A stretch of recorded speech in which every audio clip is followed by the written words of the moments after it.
Have you ever felt that tug, the one that starts deep inside and won't let go? The feeling that says, it's time to move on.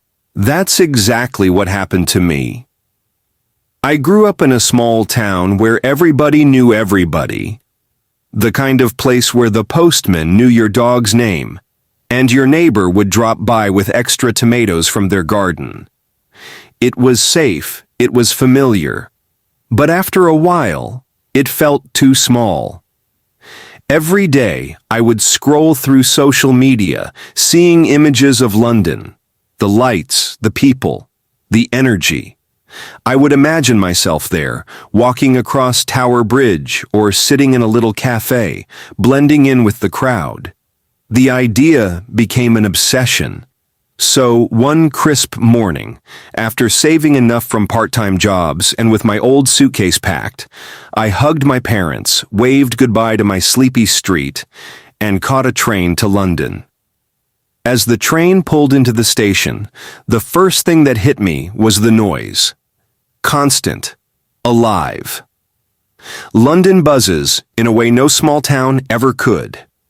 Stepping off the platform, I was immediately swallowed up by the crowd, each person with their own destination, their own story. I clutched my bag a little tighter and told myself, you can do this. Finding my way to the tiny flat I'd rented was an adventure in itself.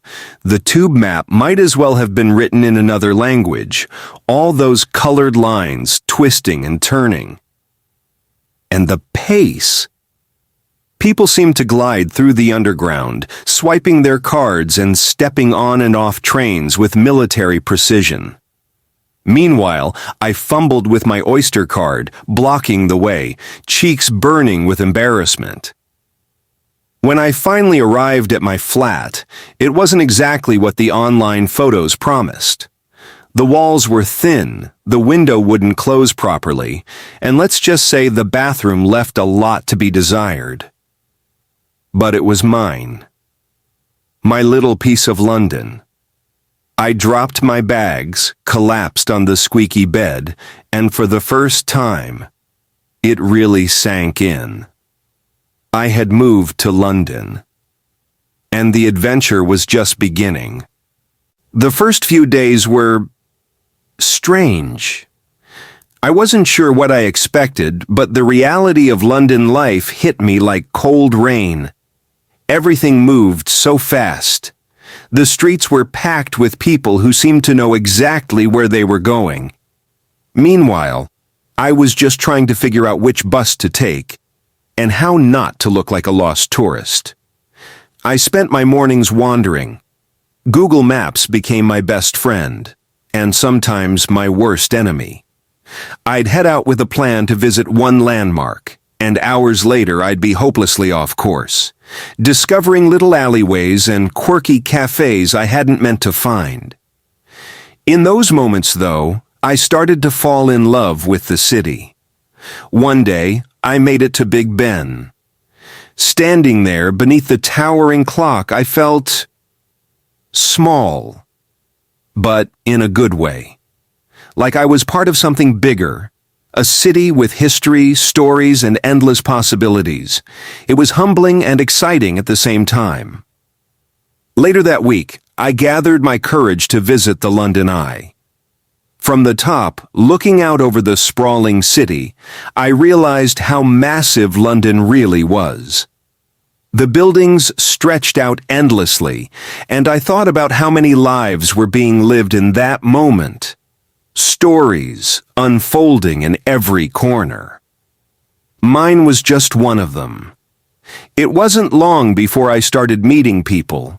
The first friend I made was Jamie, a fellow newcomer trying to figure things out. We met at a coffee shop when we both reached for the same last almond croissant. It was one of those moments you only see in movies, but somehow it happened in real life. Jamie had moved from Manchester, and we bonded over how overwhelming London could be. Over flat whites and pastries, we swapped stories, laughed about tube mishaps, and compared notes on the best cheap eats. Suddenly, the city didn't feel so lonely. Through Jamie, I met others, people from all over the world. Artists, students, dreamers, each with their own reason for being in London. The city was starting to open up to me, slowly but surely. As weeks turned into months, London started to feel less like a maze and more like a home. I learned which tube lines were best to avoid during rush hour, where to find the tastiest street food, and even how to cross busy intersections without looking completely terrified. But it wasn't just about learning the city. It was about finding my place in it. I started exploring beyond the famous spots. Jamie introduced me to the hidden corners of Camden with its indie shops and street art. Another new friend, Priya, took me to her favorite South Bank book market, tucked beneath Waterloo Bridge, a place I would have never found on my own. It was moments like these, wandering through markets with friends or sitting on the steps of the National Gallery watching street performers, that I realized London is not just a city, it's a collection of little worlds stitched together by people and stories. Of course, there were still hard days. Days when the city felt too big, too loud, when homesickness crept in. On those days, I'd call my parents or visit a quiet park, breathing in the green spaces that dot the city like hidden oases. Hyde Park became a refuge, a place to reset, to remember why I came here in the first place. And then, one evening, it clicked. I was meeting Jamie and a group of friends for dinner. We'd found this tiny little ramen place tucked away in Soho, the kind of place you only hear about through word of mouth. As I sat there, laughing over noodles, surrounded by the buzz of conversation, it hit me. I belonged here. London wasn't just some distant dream anymore. It was part of my life now, woven into my routines, my friendships, my future. I think that's what moving to a new city is really about. It's not about having it all figured out right away. It's about showing up, getting lost, making mistakes, and little by little, building a life. If you told me a year ago that this small-town kid would be here, walking along the Thames with friends, calling London home, I wouldn't have believed you. But here I am. And honestly, I wouldn't have it any other way.